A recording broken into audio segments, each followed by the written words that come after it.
background, FASTRACK was actually developed, a lot of people don't realize this, at the University of Nebraska. There's two professors down there, Dr.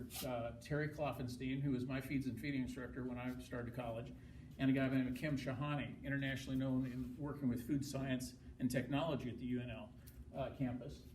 And they worked with a guy on staff at the Conklin Company by the name of Dr. Eugene Stearns, and they put together FASTRACK back in what was the year, Rich? 86? And the product really was different than any other probiotics that had been on the market before. It combined two different strains of bacteria, much higher rates, yeast cultures and enzymes. The whole idea was you get them into an animal system, stimulate their appetite, get the proper digestive bacteria going in their system, and what you're going to have is a lot healthier animals that will be able to handle the stresses. These are what I call stress-sensitive products. They are products that will be more dramatic in their response typically when you have stress.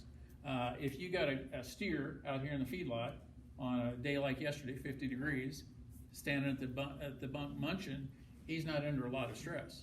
But if you get temperatures dropping 30 degrees tonight and you get a snowstorm blowing in, or you get a change in feed or lots of other things, that's where it'll really do the thing. So where it really does its work is in the lower GI tract. It's in the gut where we set up the proper digestive bacteria.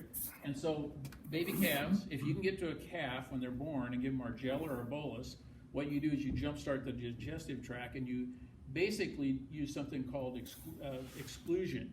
You'll basically get a competitive exclusion. In other words, they're going to pick up whatever bacteria is in the environment. And if it's E. coli, Salmonella, Clostridia, you're going to have scours in a few days. If in fact you can get this bacteria into them, the good bugs, you're much more likely to prevent the growth and the overgrowth of those bad bugs. So we started out with the feed pack form, and you can top dress this on feed, mix it in a total mixed ration. We have it in liquid dispersible, which is 10 times the concentration of the feed pack, and we have it in gels and boluses.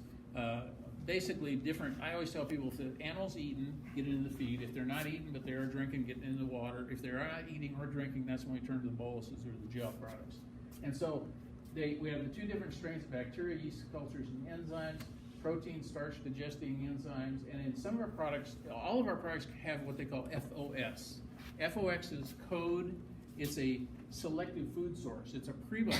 There's certain bacteria we know we can't, they're positive bacteria, but we can't put them in our product because you'd have to refrigerate them. And so, for instance, bifidobacteria, the prebiotic in here is chicory root, is what it'll say on the label, but it's a selective food source for those bacteria. And then in certain products we have vitamins and minerals as well.